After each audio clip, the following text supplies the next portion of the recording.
we joined the crowds at CONIFA's World Football Cup, a tournament that offers the isolated and stateless a chance to compete in international football. On a damp evening in June, we joined the crowds at CONIFA's World Football Cup, a tournament that offers the displaced, isolated and stateless an opportunity to compete in international football.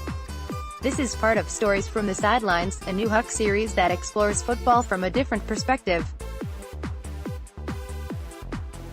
It's difficult to imagine what was racing through Alex Svejcuk's head. He was being asked to do what only two players in the history of football had done before him: convert a penalty kick that would win a World Cup final. It's a considerable burden to place on the shoulders of a 22-year-old, especially considering that 1 month previously, he was probably looking forward to a summer away from football. Instead, the last weekend, on a damp June evening in Enfield, he was about to write history. Svejcuk and his teammates were representing Karpatala, a nation that doesn't exist, in a tournament they didn't qualify for. They are ethnic Hungarians from Carpathian Ruthenia, an area mostly located in western Ukraine, with smaller parts in easternmost Slovakia and Poland's Zlemkvina region. The Karpatalgians say that they have had their language suppressed for decades by successive governments. Meanwhile, their opponents, Northern Cyprus, are a state only recognized by their neighbor, Turkey. For both teams, the night was a powerful assertion of their identity.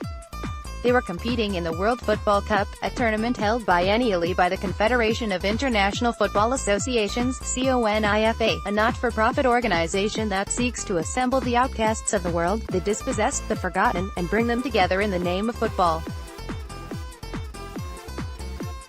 Having fallen agonizingly short in qualifying, Karpatala were only admitted after Felvidé, a fellow Hungarian side, were forced to withdraw from the tournament. It makes their run to this year's final all the more remarkable. The World Football Cup is full of stories like Karpatalja's. Founded in 2013 as a means to facilitate international football between non-FIFA-affiliated football associations, CONIFA already boasts 48 members, ranging from microstates such as Tuvalu and Monaco to exiled peoples like Tibet and the Rohingya.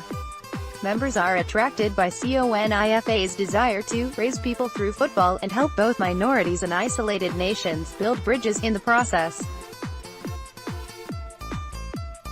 You don't have to look far to see their success stories. There's no better advert for CONIFA than Barawa, the host nation of this year's tournament. While this year, the World Football Cup has been played at venues across London, it is officially taking place in a small port city 200 kilometers south of Mogadishu. Like many of the teams competing in this year's tournament, the Barawani are a people who have known tragedy. Their home suffered throughout the Somali Civil War, and, up until 2014, Barawa was still under the control of the jihadist fundamentalist group Al-Shabaab. Haji Munyai's family left Somalia when he was just 3 years old. He considers himself one of the lucky ones. "England has given me a lot of opportunities," he explained. "Good friends, an education, even the chance to play football, and now I get to teach other kids. I'm lucky. A lot of people in Barawa, all they've known in life is violence." Now in his 30s, Haji is the co-founder and chairman of the Barawa FA, as well as the driver, scout, and kit man. "When I met him, he was loading a washing machine full of laundry. The team has a single kit each, so it's his responsibility to make sure they are all washed and ready before every match." Haji always knew about the torture the Barawani were enduring in his homeland, but there's one story in particular that sticks with him. In 2014, just months before Al-Shabaab were finally driven out of Barawa, they murdered a young boy who wasn't fasting in the month of Ramadan. When it came to the autopsy, they realized he hadn't been fasting because he had cancer. It was that moment that Haji decided he had to do something for the people. With the help of other members of the Somali diaspora in the UK, he founded the Barawa Football Association, with the aim of empowering the Barawani people through football, albeit from 7,000 kilometers away. Initially, the team competed in tournaments across the world to raise the funds they could for projects in Barawa. In 2016, when their efforts were brought to the attention of CONIFA, they were voted in unanimously, the honor of hosting the World Football Cup awarded to them shortly after.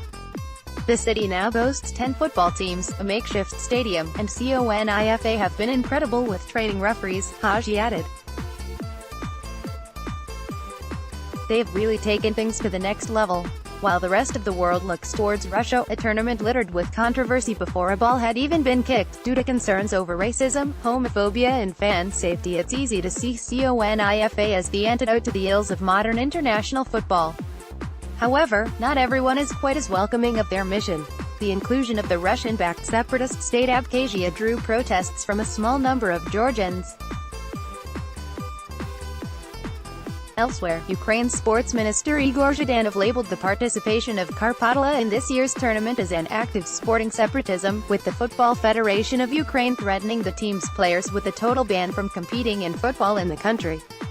In response, CONIFA argue that they are a politically neutral organization. They believe that everyone should be able to represent their identity via football and make a point of not referring to members as countries, instead taking the stance that a shared identity is more important than a line on a map. If Kiev's response seems an overreaction, it's worth nothing. Their ire is more likely directed at CONIFA admitting the Kremlin-supported People's Republic of Donetsk, with whom they are currently engaged in a civil war.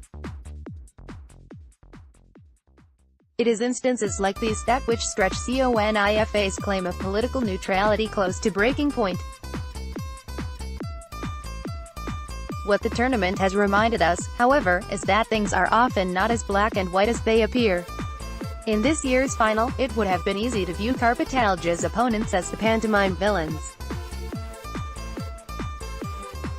Northern Cyprus are a state only recognized by Turkey, and one that the wider world views it as an illegal occupation. Yet on the night of the final, the Queen Elizabeth II Stadium was filled with Turkish Cypriots from across London. "They'll always be able to say they saw their team win the World Cup," said one mother, who brought along her children. Another fan, a burly, laconic man named Mehmet, explained, "Greek, Turkish, it doesn't matter to me. The poor die, no matter who you are. The rich don't. The politicians don't. They make the decisions and we are the ones who die."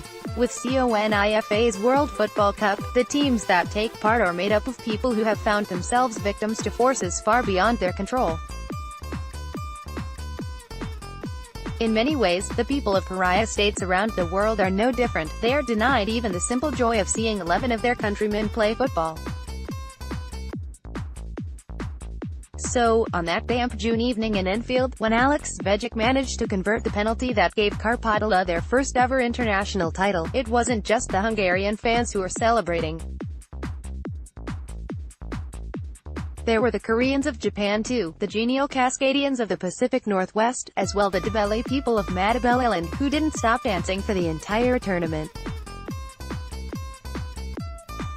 It's never been easier to be cynical about modern football, but in an increasingly divided world there is nothing that brings us together quite like it. As Haji, watching on with pride, said, "You put a football down anywhere and you will see people running to it to play. That's the power of football." Stay tuned for more from Alt. Football, stories from the sidelines, throughout the World Cup. Enjoyed this article? Like Huck on Facebook or follow us on Twitter.